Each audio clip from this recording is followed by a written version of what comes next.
Good morning. Thank you for coming this morning. We're doing lesson 147, which is yet another review in our series. My mind holds only what it thinks with God. Lesson 133 is one of the lessons we are reviewing. I will not value what is valueless. And lesson 134, let me perceive forgiveness as it is. And those are the thoughts that we are to contemplate for 5 minutes morning and evening and to review on the hour. And I'm going to just move on to Tina Spalding's channeling of Jesus. You are blessed beings indeed.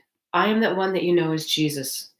It is important as you go through these lessons to remember we are leading you towards peace.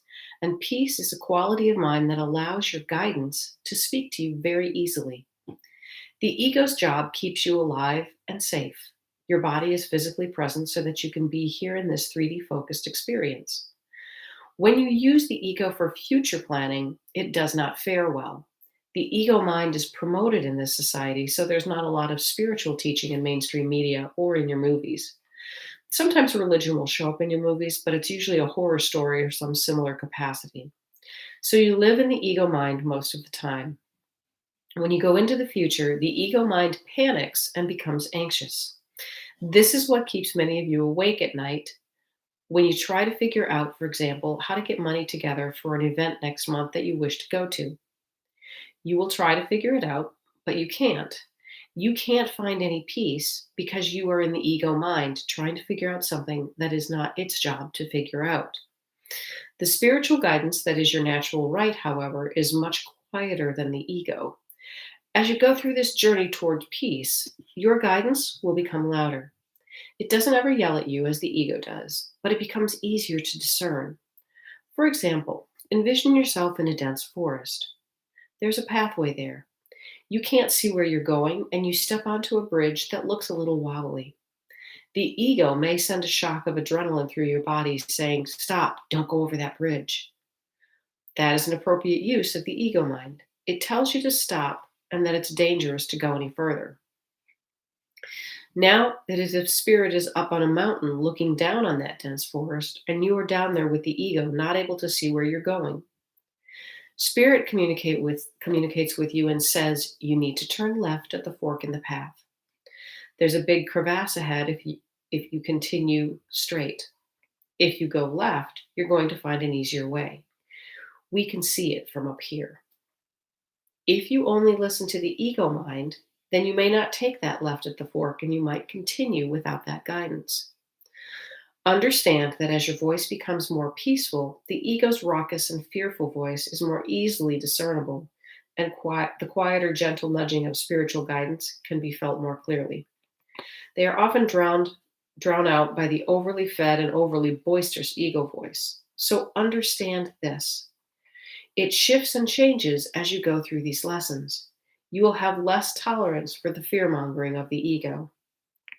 When the ego gets you worried about something in the future or resentful of something in the past, bring to mind this idea of the forest and the ego's inability to see further down the path.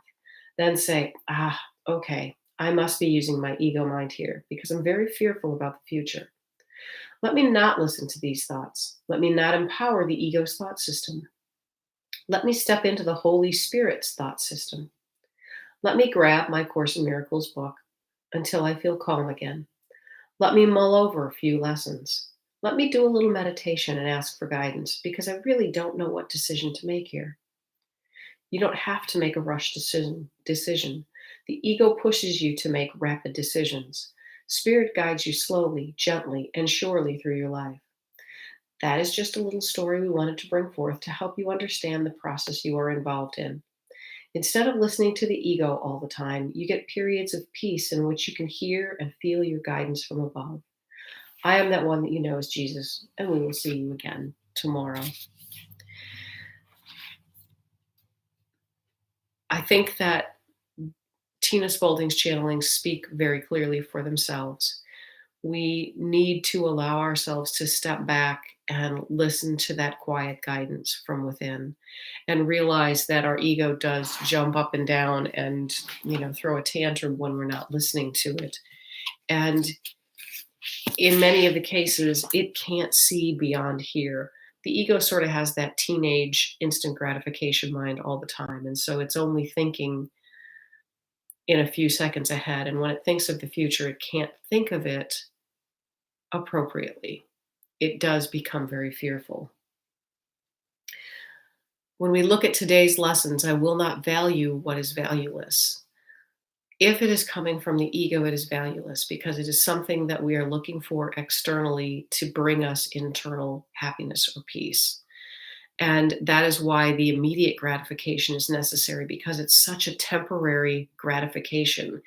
It can be great to get your favorite food, but that joy of that food only lasts for the few bites that it is. So it's, 10, 15 minutes max.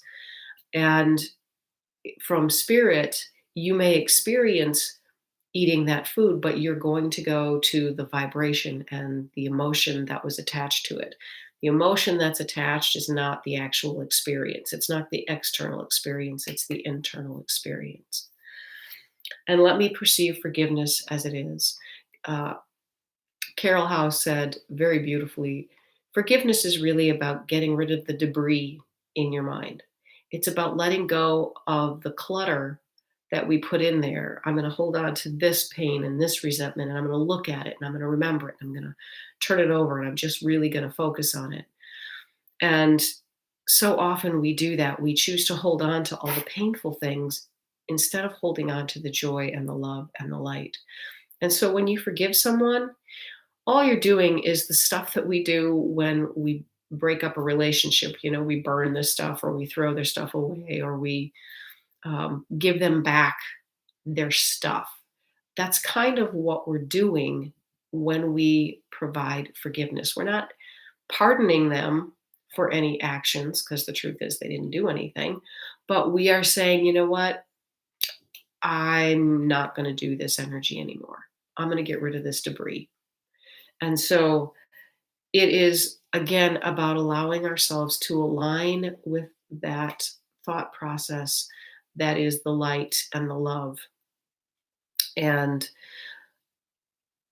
aligned with God. It's the form that God would think and letting go of the hurt and the wounds that we think are there for us. So practice today. Try and remember and see what happens as you meditate. Have a great day. Talk to you tomorrow. Bye, guys.